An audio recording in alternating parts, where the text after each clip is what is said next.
Bismillahirrahmanirrahim. Assalamualaikum warahmatullahi wabarakatuh. Waalaikumsalam warahmatullahi wabarakatuh. Gimana pada hadir semua? Hadir semua, Bu. Ya, bagus. Alhamdulillahirrahmanirrahim. Wabillahi nasta'in wa ala umri dunya waddin. Wassalatu wassalamu ala asyrofil anbiya'i wal mursalin wa ala alihi washabihi ajmain, amma ba'du. Pertama-tama yang paling utama, marilah kita panjatkan puji serta syukur kita karena Allah Subhanahu wa taala kita bisa duduk di sini untuk melakukan KBM di pagi hari ini. Salam serta salam tak lupa kita curahkan kepada Habibana wa Nabiyana Muhammad sallallahu alaihi wasallam. Nah, materi pembelajaran kita kali ini akan membahas tentang kacamataan ilmuwan muslim pada dinasti Abbasiyah. Apa saja sih tujuan pembelajaran kita kali ini? Yang pertama, murid diharapkan mampu mengenal tokoh-tokoh ilmuwan pada dinasti Abbasiyah, karena emang sudah masyhur ya, beliau-beliau itu mengeluarkan karya-karya yang sangat luar biasa sehingga kita masih bisa menerimanya, belajar kitab-kitab tersebut sampai saat ini. Nah, yang kedua, menyebutkan tokoh-tokoh dan peranan dalam perkembangan keilmuan pada dinasti Abbasiyah. Kemudian mengetahui karya-karya apa saja yang telah tokoh-tokoh tersebut keluarkan, kemudian apa saja biodatanya, bagaimana perjalanan hidupnya. Untuk memulai kegiatan pembelajaran hari ini, Ibu akan menayangkan beberapa gambar seperti ini. Nah, dari gambar tersebut, Ibu mau bertanya nih, siapa saja tokoh-tokoh ilmuwan muslim pada masa dinasti Abbasiyah? Ya, gambar itu adalah yang satu kan tadi ada peta tuh, itu adalah peta dinasti Abbasiyah. Terus ada beberapa jajar kitab, itu adalah kitab sitah, kitab hadis. Kemudian ada gambar beberapa orang. Nah, itu adalah ulama-ulama fikih seperti Imam Hambali, Imam Hanafi, Imam Maliki, dan Imam Syafi'i. Nah, dari gambar-gambar tersebut Ibu mau nanya nih, selain tokoh-tokoh yang tadi Ibu sebutkan, siapa saja ilmuwan muslim pada dinasti Abbasiyah? Ada yang mau menjawab? Ibnu Katsir, terus ada Al-Ghazali, ada Abu Musa Jabir, Ibnu Hayyan. Itu saja sih yang saya tahu. Ya, bagus.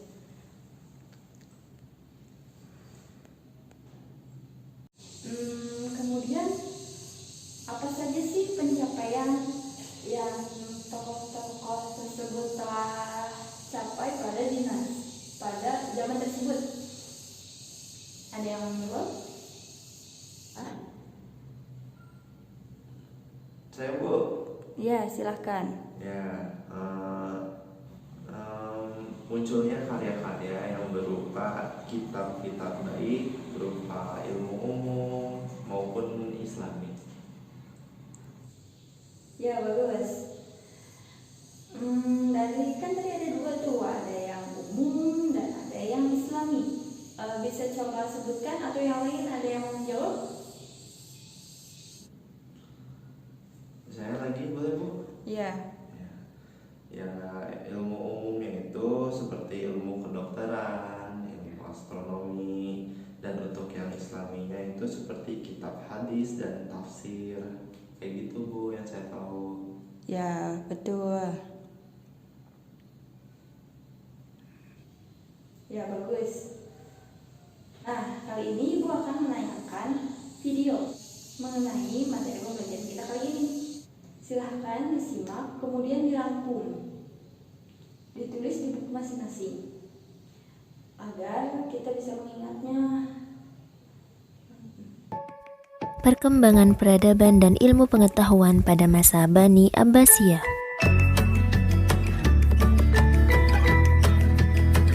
Perkembangan peradaban. Tumbuh dan berkembangnya peradaban pada masa Abbasiyah terjadi setelah perluasan wilayah secara besar-besaran. Faktor dominan yang mendorong perkembangan peradaban dan ilmu pengetahuan adalah adanya kebijakan dari Khalifah Abu Ja'far bahwa yang menjadi khalifah harus orang yang mencintai dan dapat mengembangkan ilmu pengetahuan. Gerakan penerjemahan. Perkembangan peradaban dan ilmu pengetahuan pada masa ini salah satunya karena didorong oleh gerakan penerjemahan. Pelopor gerakan penerjemahan pada awal dinasti Abbasiyah adalah Khalifah Al-Mansur. Para penguasa Abbasiyah menugaskan para ilmuwan ke daerah Bizantium guna mencari naskah-naskah Yunani dalam berbagai ilmu untuk kemudian diterjemahkan. Selanjutnya, gerakan ini didukung oleh Khalifah Al-Ma'mun dengan cara memberi imbalan pada hasil penerjemahan. Hal ini dilakukan karena keinginannya mengembangkan ilmu pengetahuan.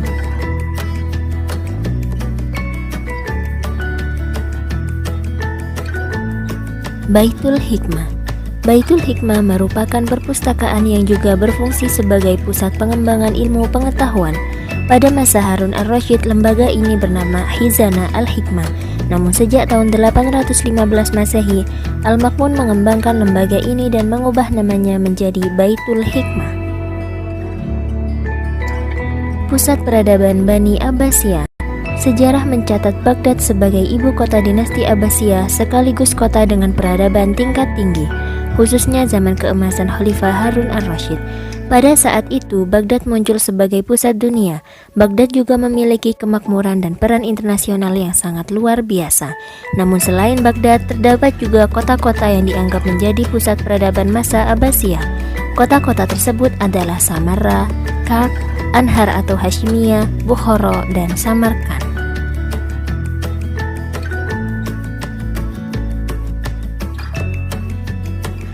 Perkembangan ilmu umum. Di bidang ilmu filsafat, filsafat adalah ilmu yang membahas secara mendalam sebab dari segala sesuatu berdasarkan pikiran dan rasio.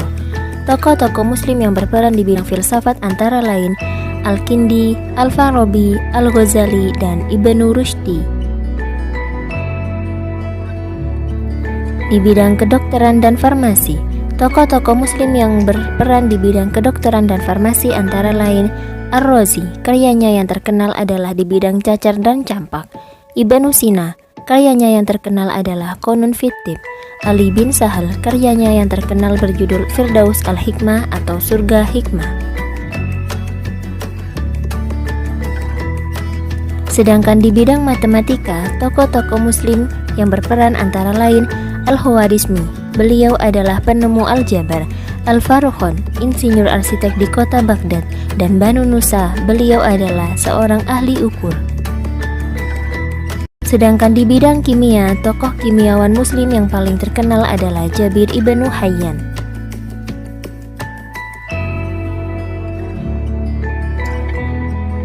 Di bidang astronomi, tokoh-tokoh muslim yang berperan di bidang astronomi antara lain 1. Al-Fazari, beliau adalah pencipta astrobol, yakni alat pengukur tinggi dan jarak bintang.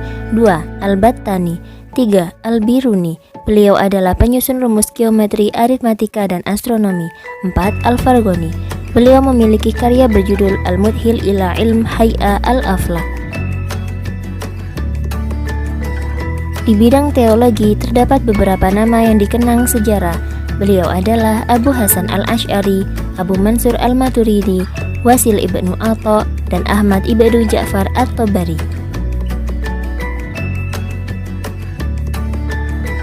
Di bidang bahasa dan sastra terdapat beberapa tokoh yang terkenang, yaitu Abdul Hamid Al-Khatib. Beliau adalah pelopor seni mengarang surat. Ibnu Abdi Rabbib, beliau adalah penyair berbakat, dan Al-Jadid, beliau adalah seorang sastrawan.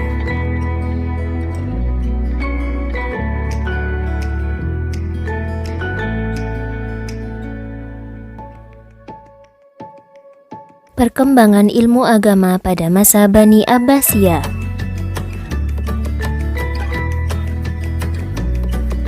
Selain perkembangan ilmu pengetahuan umum, ilmu agama juga mengalami perkembangan pada masa Bani Abbasiyah. Beberapa bidang ilmu agama yang berkembang pada masa itu antara lain ilmu hadis, ilmu tafsir, dan ilmu fikih.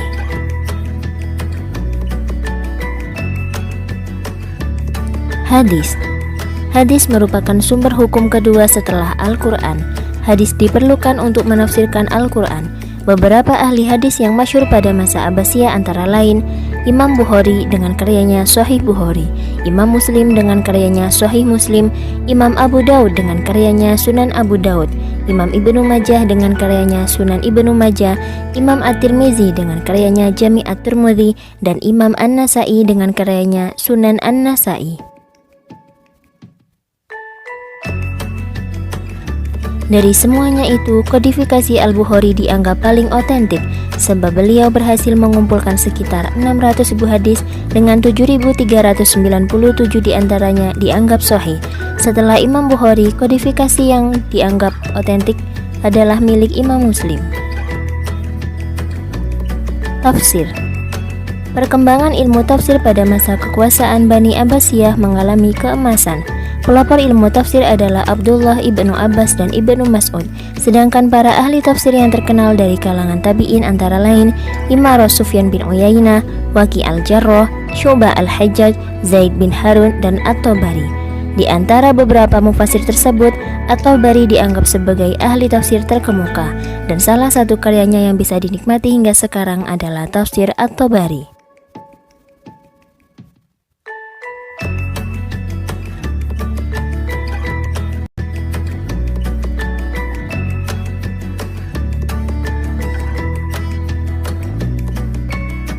Fikih. Pada masa pemerintahan Abbasiyah, ilmu fikih mengalami perkembangan pesat pada periode keempat dan lima. Pada masa ini muncul empat imam madhab. Mereka adalah Imam Hanafi, Imam Malik, Imam Syafi'i, dan Imam Ibnu Hanbal.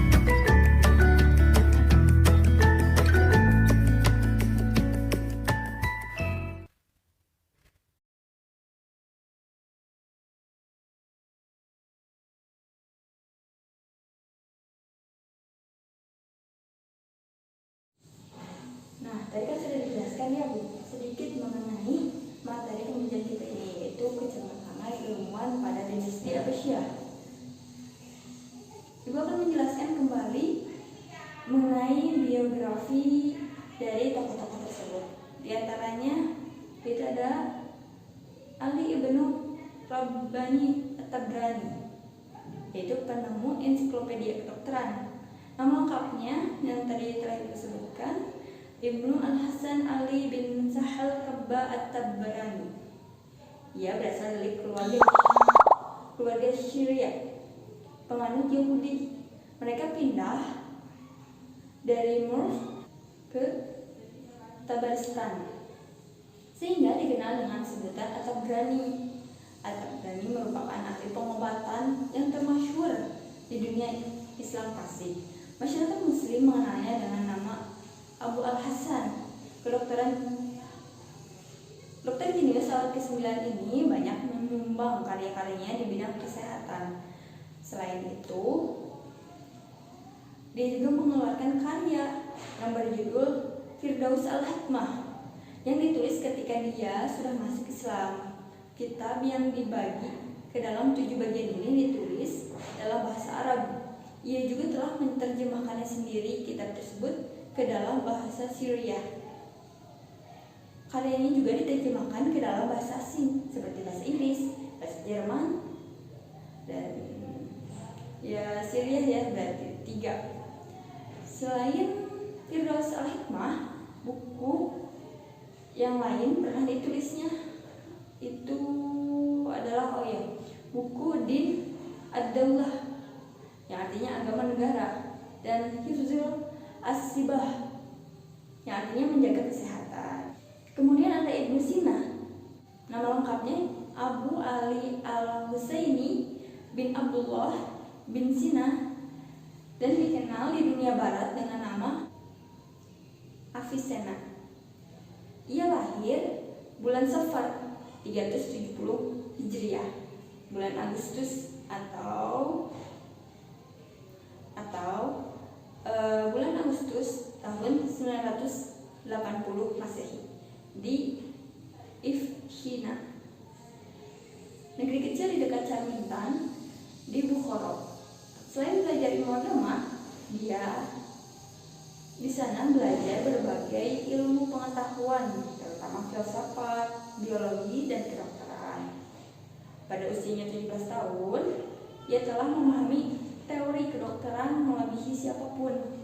Di bidang kedokteran, Ibnu Sina merupakan dokter muslim pertama yang menemukan peredaran darah manusia. Meskipun 600 tahun kemudian disempurnakan oleh William Harvey, dia juga yang pertama kali mengatakan bahwa bayi mengambil makanannya lewat tali besar selama dalam kandungan.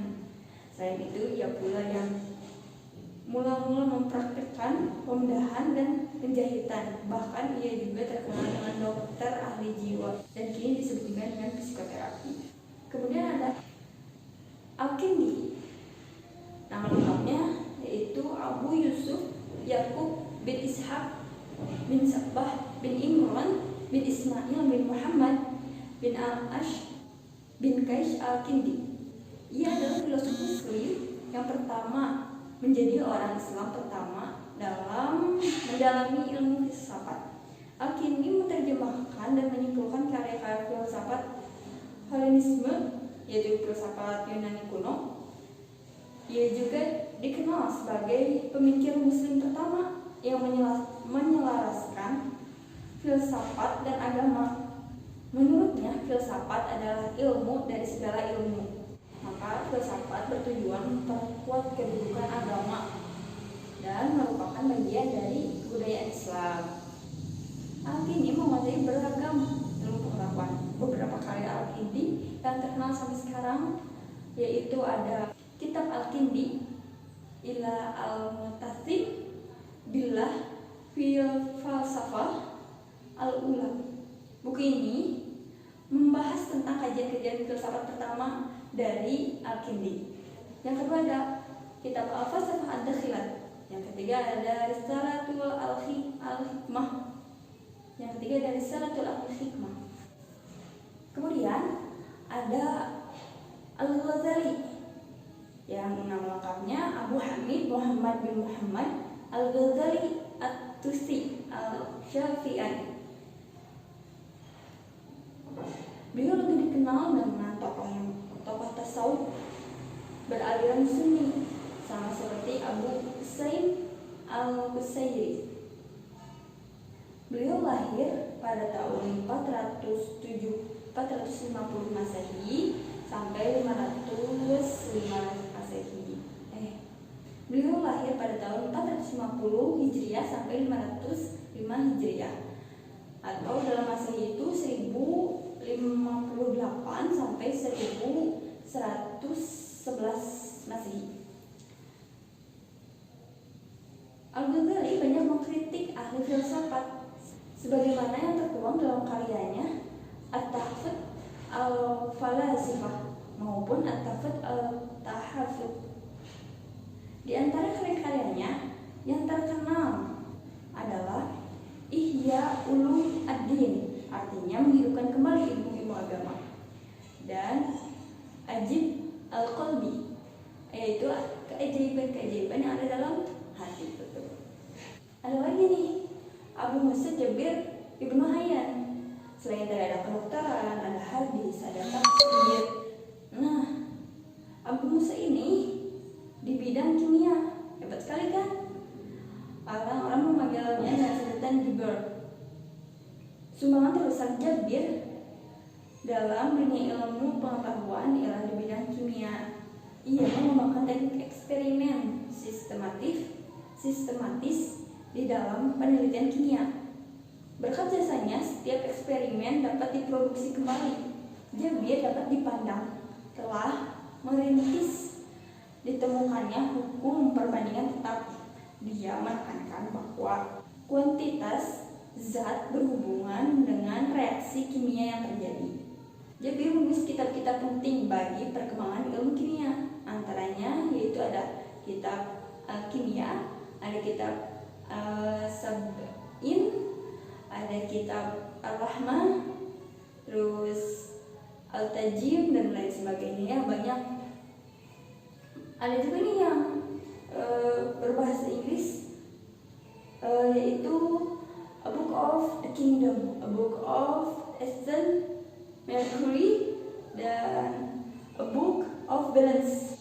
Nah, tadi kan di awal telah dipampangkan bahwa ada gambar kitab itu adalah kitab sitah.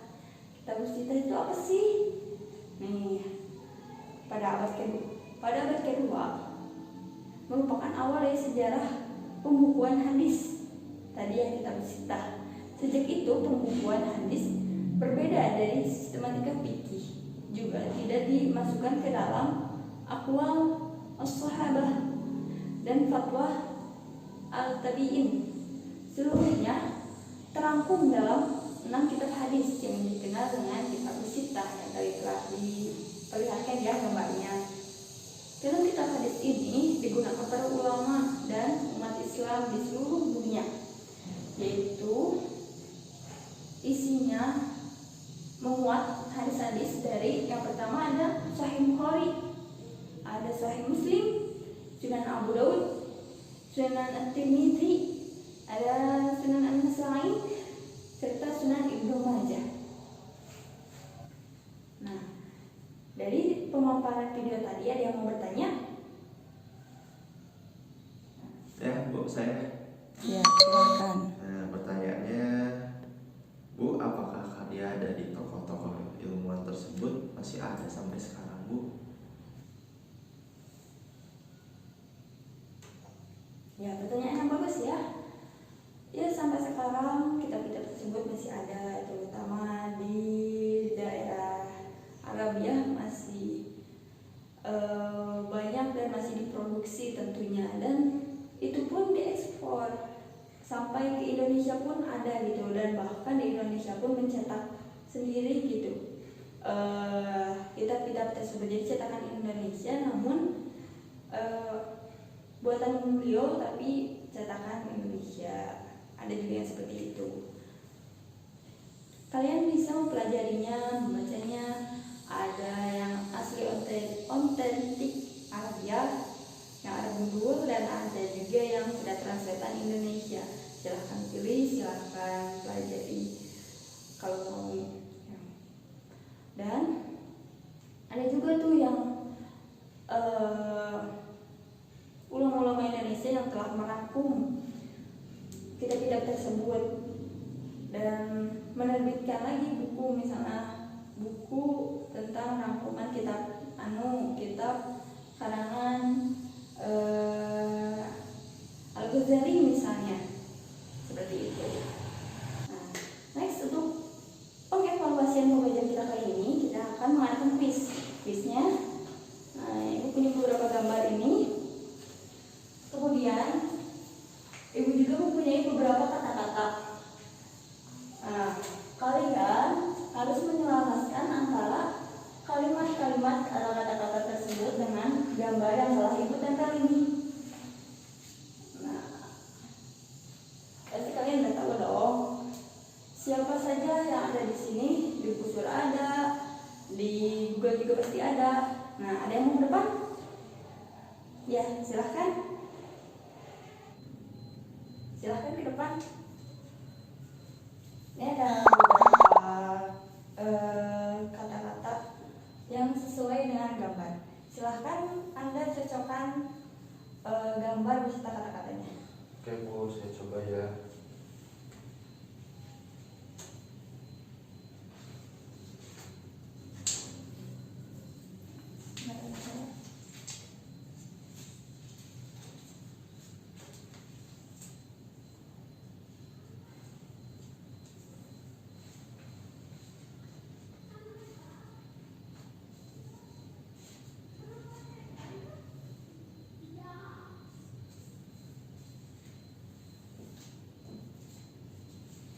Ya, Bu, udah selesai. Semoga benar. Kita lihat ya. Ya.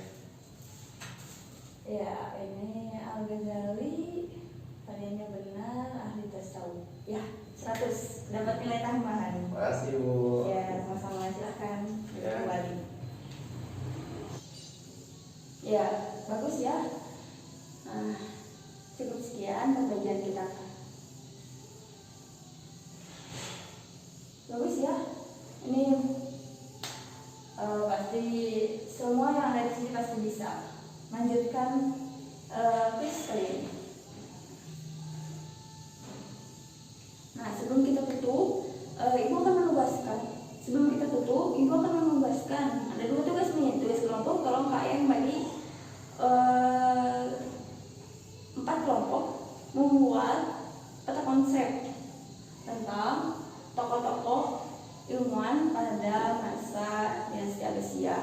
Kemudian tugas individu ada uji kompetensi ya, silahkan isi. Terakhir pengumpulan minggu depan. Mungkin cukup sekian pembicaraan kita kali ini. Mohon maaf bila banyak kesalahan. Kita tutup dengan alhamdulillah. Alhamdulillahirabbil alamin. Dan kemudian doa kifaratul majlis. Subhanallahumma wa bihamdika asyhadu an la ilaha illa anta astaghfiruka wa atubu ilaik. Wassalamualaikum warahmatullahi wabarakatuh.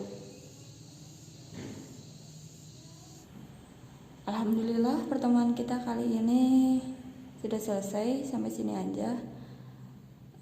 Kita akhiri dengan hamdalah. Alhamdulillahirabbil alamin. Dan doa kifaratul majlis.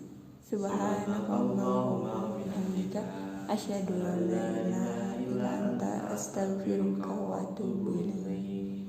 Nah, terima kasih. Wassalamualaikum warahmatullahi wabarakatuh. Waalaikumsalam.